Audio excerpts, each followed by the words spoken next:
नमस्कार दोस्तों।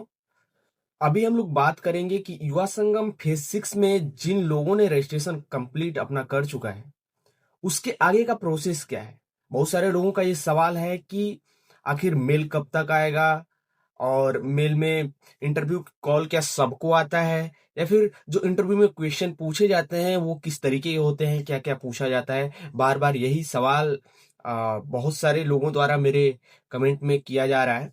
तो मैं सोचा कि क्यों ना एक वीडियो बना के डाल दिया जाए इस पे, कि आप लोगों का जो भी डाउट है वो क्लियर हो जाए।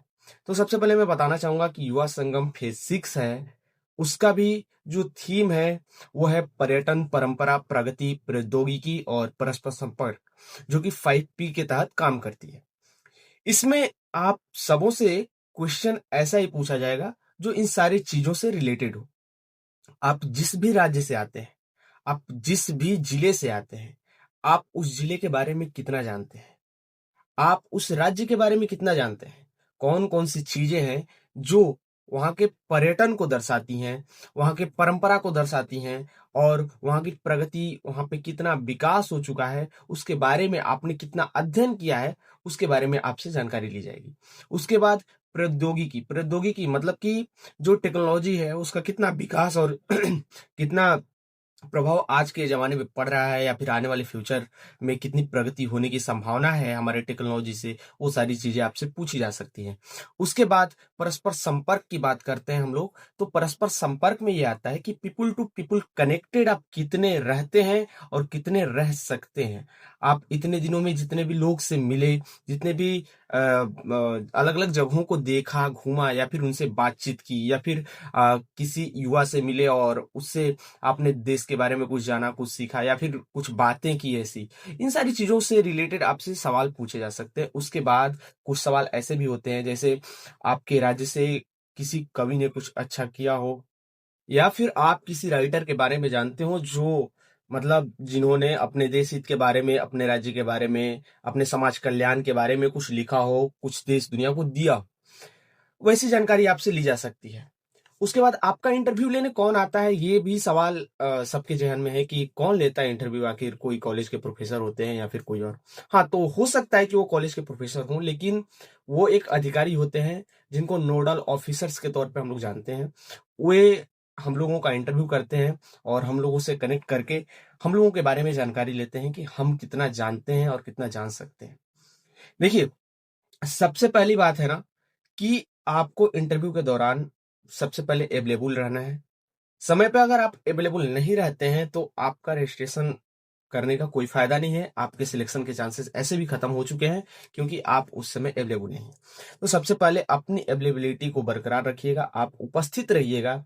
और बहुत सारे स्लॉट्स में इंटरव्यू कॉल होता है, जैसे कि अगर 4,000 5,000 लोग एक साथ अप्लाई कर रहे हैं, तो हो सकता है 2 से 3 दिन, 4 दिन तक इंटरव्यू चले। मतलब कि आपका किसी भी स्लॉट में हो सकता है। तो उस स्लॉट का ध्यान रखें, और बारीकी से इस बात का ध्यान रखें कि आपका किस डेट को है, किस टाइम को है।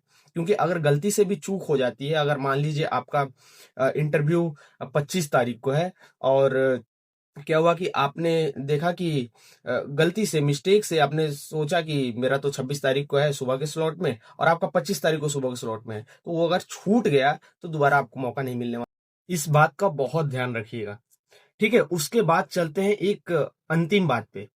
एक अंतिम बात इसलिए कह रहा हूं क्योंकि ये बहुत सारे लोगों को नहीं समझ आती। क्योंकि युवा संगम फेज 6 में जो भी रजिस्ट्रेशन हुए हैं वो सिंगल रजिस्ट्रेशन होते हैं। क्योंकि अगर एक बार किसी ने रजिस्ट्रेशन कर लिया तो वो दोबारा नहीं कर सकता। बहुत सारे लोग बोल रहे हैं कि मैं पिछली बार एक फेज में जा चुका हूं, तो क्या मैं दोबारा रजिस्ट्रेशन करके फिर से एक मौका ले सकता हूं? तो ऐसा कुछ नहीं होता। एक बार जिन्होंने रजिस्ट्रेशन कर लिया और उनका अगर सिलेक्शन हो गया और वो घूम के कहीं से आ गए, तो दोबारा उनको कहीं भी जाने का मौका नहीं मिलेगा युवा संगम के तहत। ठीक है, उसके बाद आप दूसरे प्रोग्राम में जा सकते हैं। युवा संगम में मौका नहीं मिलेगा, क्योंकि इसका मोटो ये है कि अलग अलग क्षेत्र के लोगों को, अलग अलग युवाओं को मौका मिले। तो हर बार कुछ नए लोगों को मौका मिलना चाहिए, इसके तहत ही ये प्रोग्राम रखा गया है। तो इसलिए आप इस दुविधा में ना रहें कि आपको दोबारा मौका मिलने वाला है। इसलिए जो भी इंटरव्यू में आपसे क्वेश्चन पूछा जाए उसका सही और समझ के साथ उत्तर दे, जवाब दे, ताकि आपका सिलेक्शन सुनिश्चित हो पाए। और आप कॉन्फिडेंस बनाए रखें। कॉन्फिडेंस बहुत मैटर करता है इस मायने में, क्योंकि बहुत सारे ऑफिसर्स एक साथ आपसे सवाल पूछते हैं। तो कहीं ना कहीं आपको कुछ ऐसा महसूस नहीं होना चाहिए कि अरे यार क्या पूछे जा रहे हैं। तो ठीक है, अपना ध्यान रखिए। All the very best. Selection होने के बाद मुझे कमेंट में आके जरूर बताइएगा कि किन लोगों का सिलेक्शन हुआ, किन लोगों का नहीं हुआ। कोई बात नहीं, अगर आपका इस बार सिलेक्शन नहीं भी होता है तो अगले बार आपका जरूर सिलेक्शन होगा। आप ध्यान रखिएगा इस बात का, क्योंकि एक बार मौका मिलता है तो आप शिद्दत से तैयारी कीजिए। और ज्यादा कुछ इसमें तैयार करने की जरूरत नहीं है। जितनी बातें मैंने बताई उसको बस ध्यान में रखिएगा, बाकी सारी चीजें सेटल है। ठीक है, धन्यवाद। मिलते हैं अगले वीडियो में। अगर आपके पास और भी कोई क्वेरी है, कोई भी प्रॉब्लम आती है, तो आप कमेंट कर लीजिएगा। मैं कोशिश करूंगा कि जल्द से जल्द वीडियो बना के उस पर डाल दूं। अभी भी रजिस्ट्रेशन का डेट 25 तक है। अगर अभी तक किसी ने रजिस्ट्रेशन नहीं किया है तो उसको कंप्लीट कर लें, रजिस्ट्रेशन सुनिश्चित कर लें। धन्यवाद।